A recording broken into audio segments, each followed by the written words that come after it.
To my brothers and sisters of indigenous people of the 110 tribes in the Philippines. Magandang araw sa inyo, araw ngayon ng Sabado. It's 5 ng buwan ng Oktubre, taon 2024. May mga mensahe akong ipaparating sa inyo mga kapatid na mga IP ng 110 tribes. Panahon na ngayon sa pagbuklod-buklod upang maprotektahan natin ang ating mga karapatan galing pa sa ating salinglahi, sa ating mga ninuno. Tayo'y unang tao rito sa 7,641,000 na mga islands na ito bago pa dumating itong mga migrants dito sa atin. May nagsasabi sa atin na ang ating mga kapatid na mga Moro daw ang unang tumapak dito sa lupang Mindanao o sa ating buong bansa sa 7,641 islands of this country. Medyo may kakulangan sa pag-research ang mga nagsasabi rito. Ang ating mga kapatid na mga Muslim ay kapatid natin sa IP. Sila ay mga kadugo natin. Kasabay nating dumating dito sa lupang Mindanao. At sila ay ating mga bloodline. Ang Sama Badyaw sa Southern Mindanao, ang Tausog dito sa Sulu, at ang Yakan dito sa Basilan Province,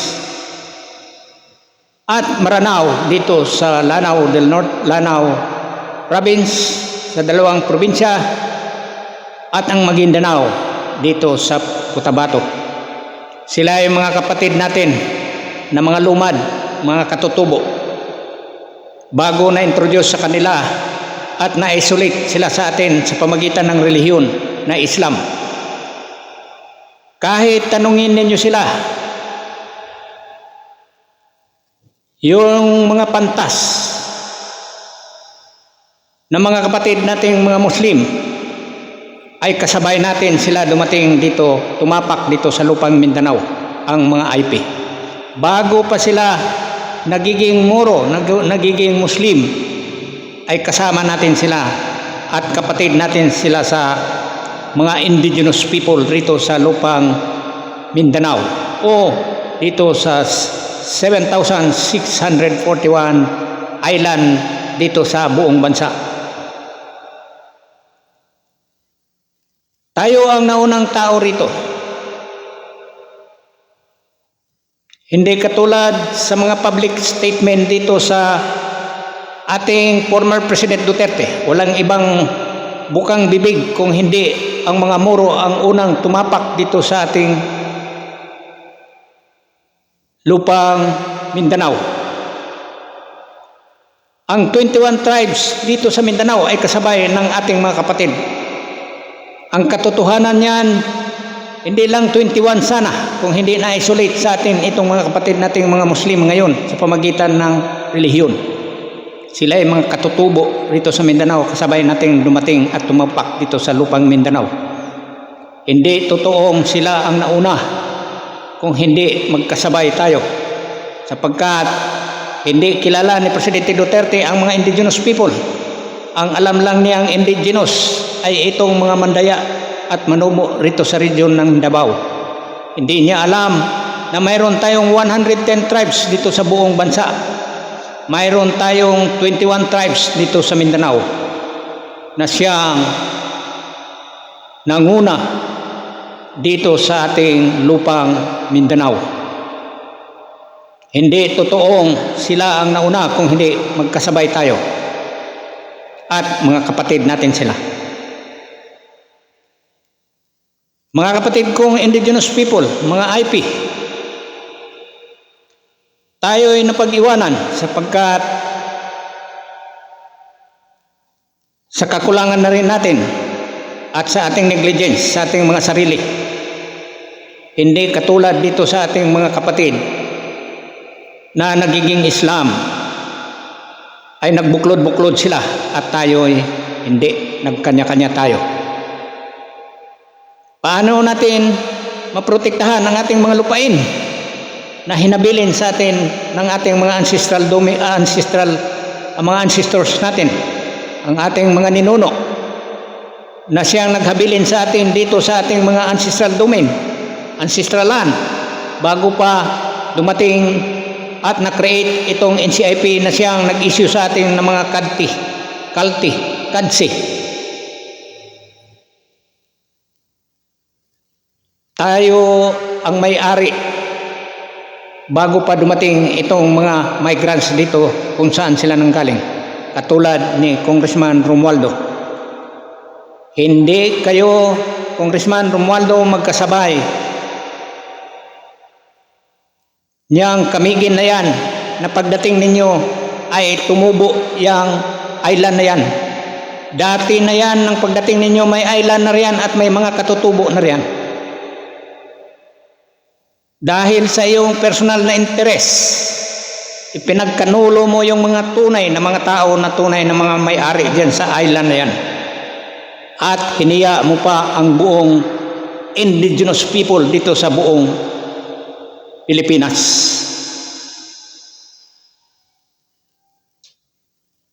Mga indigenous people, mga IP, tandaan ninyo, itong congressman na ito, hindi natin matanggap ang mga pang-iinsulto niya sa atin. At nanganganib ang ating kalagayan, ang ating mga ancestral domain dahil sa kanya. Sapagkat siya ang author nitong 9608 Bill na siyang naglalayon na kontrolahin ang pagmamay-ari ng ating ancestral domain.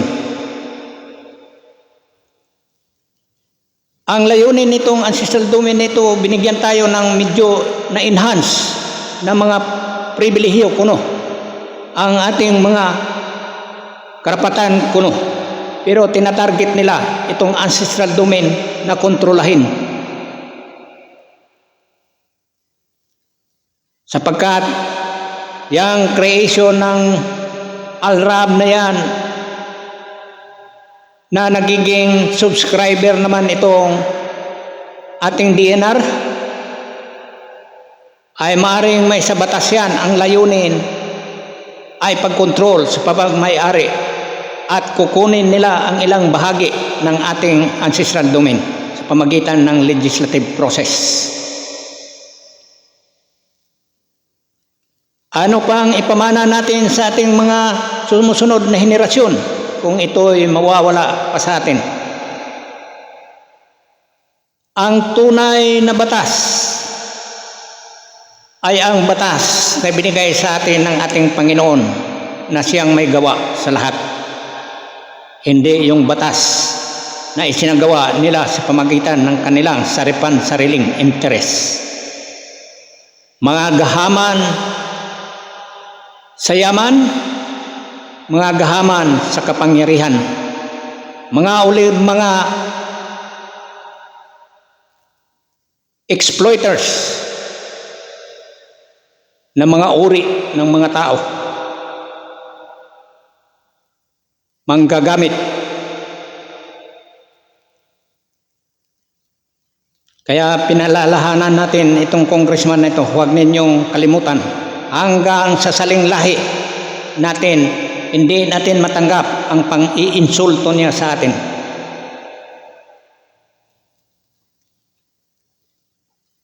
Magbuklod-buklod. This is the time that we have to form our solidarity, sapagkat ang puwersa ay nanggagaling sa pagkakaisa. We have to protect our land, ancestral land, by all means. Huwag kayong manginig sa kanilang kapangyarihan. Be patriotic sa ating mga indigenous people. Be patriotic to our advocacy. Be patriotic to our rights. Protektahan natin inch by inch ang ating mga lupain, sapagkat yan ay mapamana natin sa ating salinglahi in the next generation.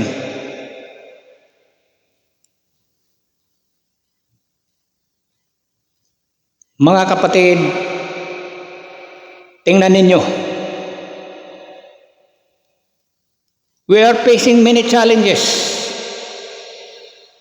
to this generation, sapagkat maraming nag-i-interest diyan sa ating mga kayamanan. Binigyan daw tayo ng isang ahensya na siyang mangalaga sa atin. Walang iba kundi itong National Commission of Indigenous People, pero nagiging sakit sa ulo natin. Binigyan tayo ng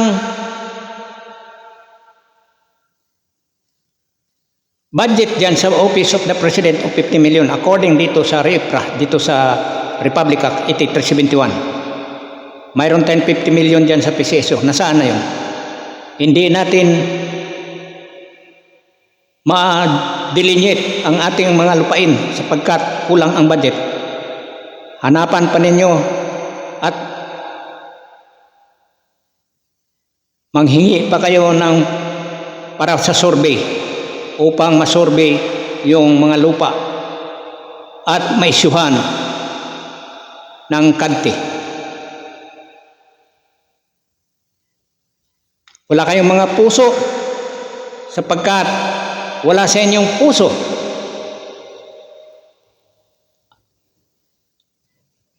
ang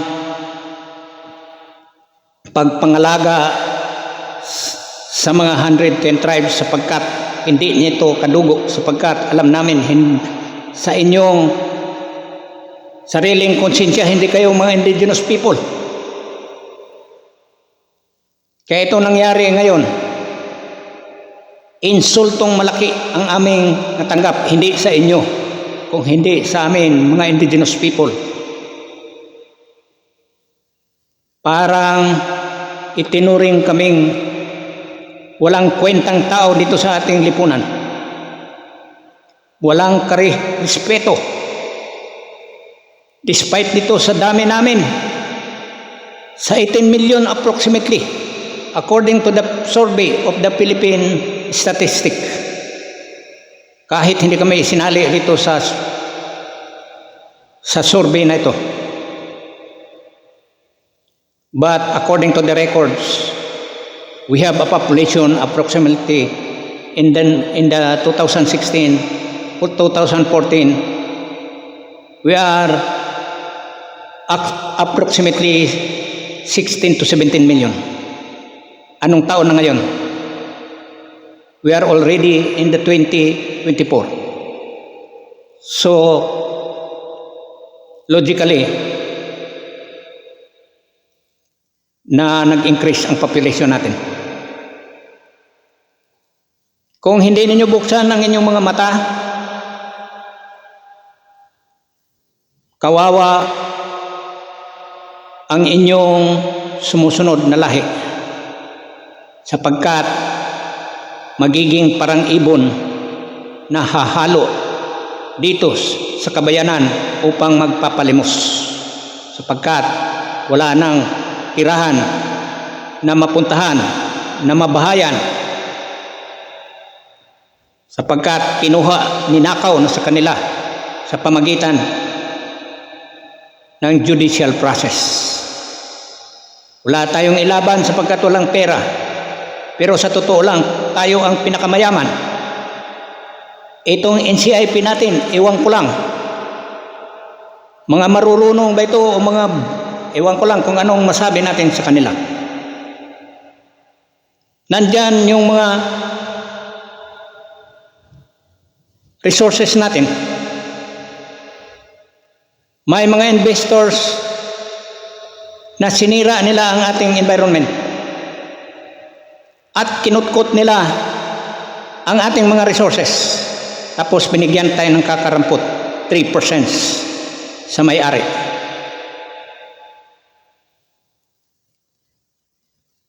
In addition to that, bakit ang NCIP hindi man lang gumawa ng aksyon at hindi man lang gumawa ng sistema na ang mga koleksyon ay mapunta sa ating national fund upang may gagastusin tayo kapag may mga problema tayo sa loob ng 110 tribes?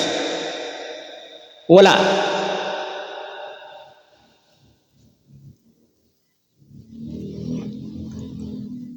Kaya masakit sa ating dibdib na marinig natin ang mga insulto na natanggap natin dito sa ating mga kapatid na mga walang puso, na walang iniisip, gahaman sa kapangyarihan, gahaman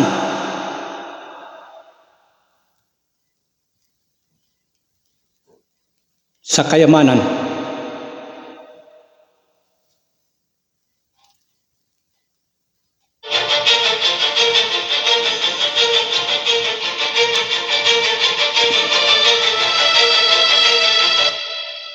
Kaya mga kapatid, buksan na ninyo ang inyong mga mata. Nakikiusap ako sa inyo, hindi para sa akin, para sa ating sumusunod na henerasyon. Ngayon, eleksyon naman, magagamit naman kayo. Sari-saring organisasyon ini-endorso sa ating mga kapatid, mga kaibigan, buksan ang inyong mga mata sapagkat hindi na maganda itong nangyayari sa atin.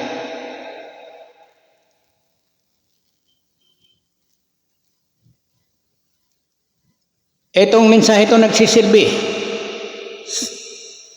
of wake up call dito sa inyo lahat. Kung hindi pa kayo matuto sa inyong mga sarili, ang inyong mga lahi ay siyang magsakripisyo at siyang ipamana ninyo ang inyong mga kamalian na inyong ginagawa. Kawawa ang ating mga kapatid na mga mangmang sapagkat wala silang kalaban-laban at wala silang kamuwang-muwang sa mga nangyayari sa kanilang mga paligid. Sana kayo ang pag-asa, ngunit anong ginawa ninyo? Walang maliwanag na plataporma, walang maliwanag na direksyon kung hindi pamimera. So mga kapatid, ito nagsisilbing wake up call sa inyo. Inuulit ko, kailangan na natin magbuklod-buklod upang mapangalagaan natin ang natitirang mga ancestral domain natin, upang maituloy-tuloy natin ang ating customary laws at may pamana natin sa ating sumusunod na henerasyon. Hindi para ito sa atin. Be passionate, be patriotic, mga kapatid na mga katutubo. So magandang araw sa inyo at shout out sa lahat ng mga 110 tribes sa buong bansa.